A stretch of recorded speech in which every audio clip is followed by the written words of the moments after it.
Dear students, ഈ വീഡിയോയിൽ നമ്മൾ ഡിസ്കസ് ചെയ്യുന്നത് sickness in small scale sector. എന്താണ് സിക്നസ് എന്നുള്ളത് നോക്കാം. സിക്നസ് എന്ന് പറയുന്നത് അത് സ്മോൾ സ്കെയിൽ, ലാർജ് സ്കെയിൽ അല്ലേ, അതുപോലെ പ്രൈവറ്റ് സെക്ടർ അല്ലെങ്കിൽ പബ്ലിക് സെക്ടർ, ഏത് മേഖലയിലും എല്ലായ്പ്പോഴും സംഭവിക്കുന്നതാണ് ഇപ്പം സിക്ക് ആവുക എന്നുള്ളത്.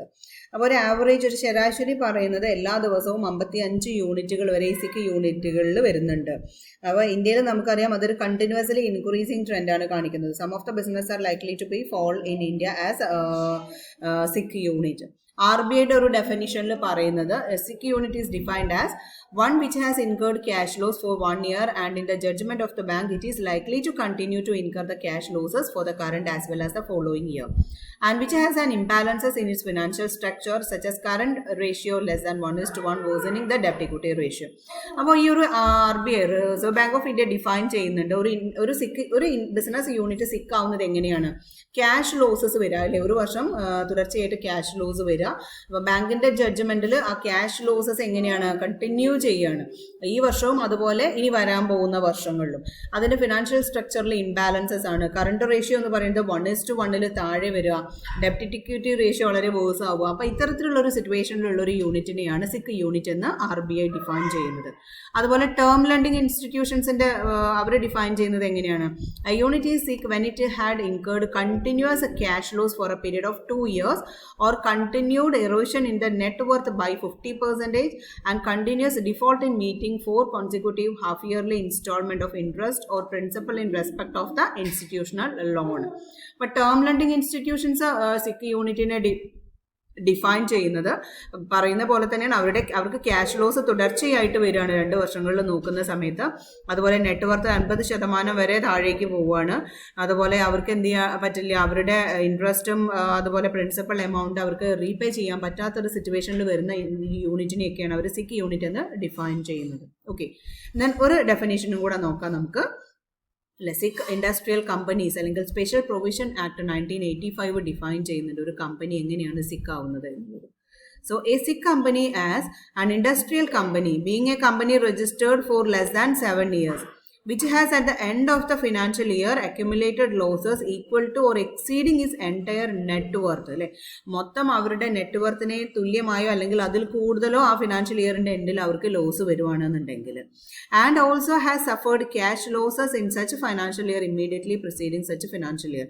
അപ്പോൾ അവരുടെ അത്തരത്തിലുള്ള ഒരു ഫിനാൻഷ്യൽ ഇയറിന് അതിനോട് തൊട്ട് വരുന്ന പ്രിസീഡിങ് ഇയറിൽ എന്ത് വരികയാണ്, അവർക്ക് ക്യാഷ് ലോസ് വരിക. അപ്പോൾ മെയിൻലി ക്യാഷ് ലോസും വരുന്നുണ്ട്. അവരുടെ നെറ്റ് വർത്തിനേക്കാൾ കൂടുതൽ അല്ലെങ്കിൽ നെറ്റ് വർത്തിന് ഈക്വലായോ അക്യുമുലേറ്റഡ് ലോസ് ഒരു ഫിനാൻഷ്യൽ ഇയറിന്റെ എൻഡിൽ വരുവാണെങ്കിൽ അത്തരത്തിലുള്ള ഒരു ഇൻഡസ്ട്രിയൽ കമ്പനിയാണ് അവർ സിക്ക് കമ്പനി എന്ന് ഡിഫൈൻ ചെയ്യുന്നത്. അപ്പോൾ ഇത്രയാണ് സിക്ക് യൂണിറ്റുകൾക്ക് നൽകുന്ന ഡെഫിനിഷൻ. ഇനി എന്തൊക്കെയാണ് ഇത്തരത്തിലുള്ള സിക്ക് ആവാനുള്ള ഒരു കാരണം അല്ലേ.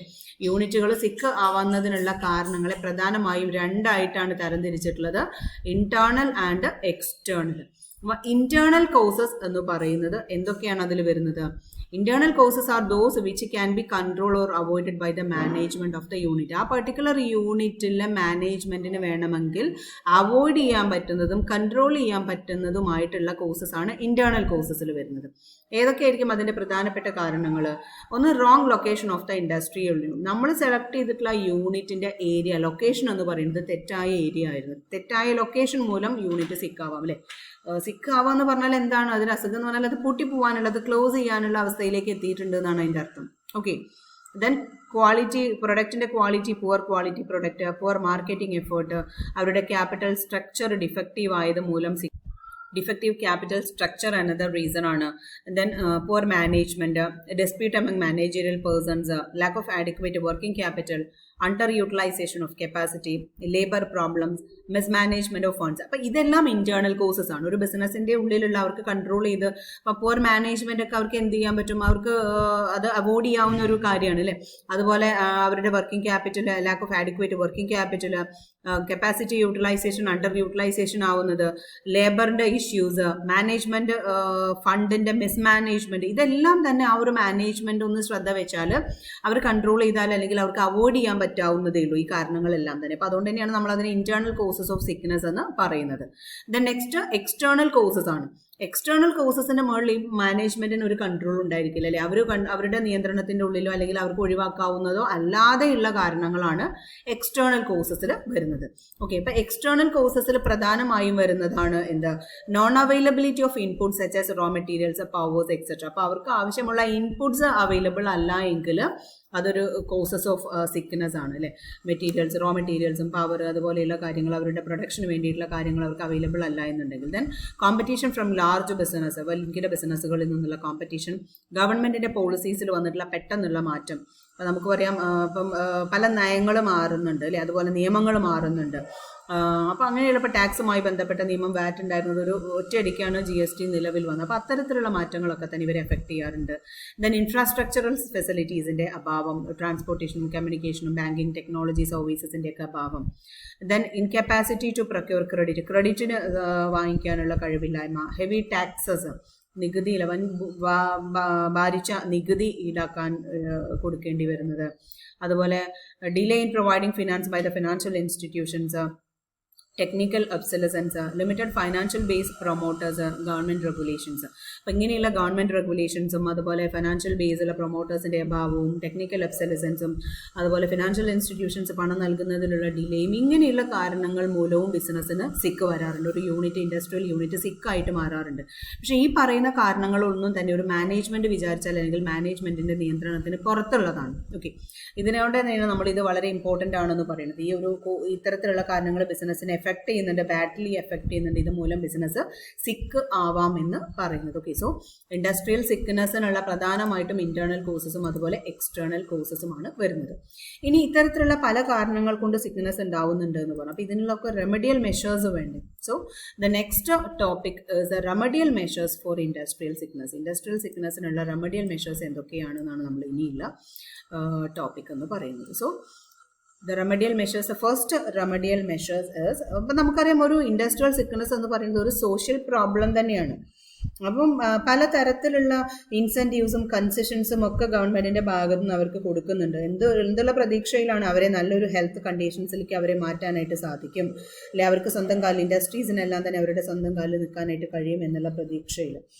നമ്മളിനി ഡിസ്കസ് ചെയ്യാൻ പോകുന്നത് ഗവൺമെൻറ് RBIയുമായിട്ട് കൊളാബറേറ്റ് ചെയ്തിട്ടുള്ള സിക്ക് ഇൻഡസ്ട്രിയൽ യൂണിറ്റ്സിനുള്ള റിഹാബിലിറ്റേഷൻ അല്ലെങ്കിൽ റിവൈവൽ ഫെസിലിറ്റീസ് ഏതൊക്കെയാണ് എന്നുള്ളതാണ്. Okay, the first one is Sick Industries Policy 1978. 1978 Government of India Sick Industries Policy announced ചെയ്തിട്ടുള്ളത്. So the policy recognized that sickness was occurring due to faulty management and inability of the financial institution to perform their role. അപ്പോൾ സിക്നസിന്റെ പ്രധാനമായിട്ടുള്ള കാരണം എന്ന് പറയുന്നത് മാനേജ്മെന്റിന്റെ problem മൂലവും അതുപോലെ തന്നെ ഫൈനാൻഷ്യൽ ഇൻസ്റ്റിറ്റ്യൂഷൻസ് അവരുടെ റോള് നേരായ രീതിയിൽ ഇനബിലിറ്റി, അവർക്ക് റോൾ ചെയ്യാൻ കഴിവില്ലാത്തത് മൂലവുമാണ് സിക്നസ് വരുന്നത് എന്നുള്ളതാണ്. ഇതുപോലെ തന്നെ ഈ പോളിസി റെക്കഗ്നൈസ് ചെയ്തിട്ടുള്ള മറ്റൊരു കാര്യം എന്ന് പറയുന്നത് revival of sick industrial unit is joint responsibility of the central government, state government and labours, banks, management and stakeholders, shareholders. അപ്പോൾ ഈ ഒരു സിക്ക് യൂണിറ്റിന്റെ റിവൈവൽ എന്ന് പറയുന്നത് ആ ബിസിനസ് യൂണിറ്റ് മാത്രം അല്ലെങ്കിൽ സ്റ്റേറ്റ് ഗവൺമെന്റ് മാത്രം വിചാരിച്ചുകൊണ്ട് നടക്കുന്ന ഒരു കാര്യമല്ല. അത് സെൻട്രൽ ഗവൺമെന്റും സ്റ്റേറ്റ് ഗവൺമെന്റും ലേബറേഴ്സും ഫൈനാൻഷ്യൽ ഇൻസ്റ്റിറ്റ്യൂഷൻസും ബാങ്കും മാനേജ്മെന്റും അതിന്റെ ഷെയർ ഹോൾഡേഴ്സും എല്ലാവരും ജോയിന്റ് ആയിട്ടുള്ള ഉത്തരവാദിത്തം അവർക്ക് എല്ലാവർക്കും ഉണ്ട് ഇതിന്റെ റിവൈവലിന് വേണ്ടിയിട്ട് ശ്രമിക്കുക എന്നുള്ളത്. Okay, so this policy SFCs and commercial banks were asked to define a scheme of rehabilitation. അപ്പോൾ ഇതിന്റെ ഒരു സ്കീമിന്റെ അണ്ടറിൽ വരുന്നതാണ് ഇവർക്കുള്ള ഫെസിലിറ്റീസ് പ്രൊവൈഡ് ചെയ്യാനുള്ള സ്റ്റേറ്റ് ഫിനാൻഷ്യൽ കോർപ്പറേഷൻസും അതുപോലെ കൊമേഴ്ഷ്യൽ ബാങ്കുകൾക്കൊക്കെ ആ ഒരു ഈ ഇൻഡസ്ട്രിയൽ സിക്കായിട്ടുള്ള യൂണിറ്റുകൾക്ക് വേണ്ടിയിട്ടുള്ള ഒരു റീഹാബിലിറ്റേഷൻ ഇൻട്രൊഡ്യൂസ് ചെയ്യുക എന്നുള്ളത് ഈ ഒരു പോളിസിയിൽ വന്നിട്ടുള്ള ഒരു കാര്യമാണ്. So this is A first measure of industrial sickness. And the second one is സിക്ക് ഇൻഡസ്ട്രീസ് പോളിസി 1981. അപ്പോൾ 1978 പോളിസി 81 വീണ്ടും റിവ്യൂ ചെയ്തിട്ടുണ്ട് അല്ലേ, അത് അപ്ഡേറ്റ് ചെയ്തിട്ടുണ്ട് അല്ലെങ്കിൽ അതിന് അമെൻമെന്റ് വന്നിട്ടുണ്ട്. So administrative ministries were assigned specific responsibility for prevention and remedial action. അപ്പോൾ അഡ്മിനിസ്ട്രേറ്റീവ് മിനിസ്ട്രീസ് തന്നെ സ്പെസിഫിക് റെസ്പോൺസിബിലിറ്റി അസൈൻ ചെയ്തു. So they would appoint committees which would review the extent of sickness and policy measures required to handle the problem. അപ്പോൾ ഇവരൊരു committee appoint ചെയ്തു. ആ കമ്മിറ്റിയാണ് പിന്നെ എന്ത് ചെയ്യേണ്ടത്, എത്രത്തോളം വരെയുണ്ട് ആ സിക്നസ്, അതിന്റെ മെഷേഴ്സ് എന്താ, ആ പ്രോബ്ലം എങ്ങനെ ഹാൻഡിൽ ചെയ്യാം, അതിനുള്ള പോളിസി മെഷേഴ്സ് എന്തൊക്കെയാണ് എന്നുള്ളത് കണ്ടെത്തുന്നതിനുള്ള ഒരു കമ്മിറ്റിയെ അവർ അപ്പോയിന്റ് ചെയ്തു. ആ കമ്മിറ്റി അനലൈസ് ചെയ്യുന്ന മറ്റു കാര്യങ്ങളാണ് the problems of individual unit showing a sign of sickness.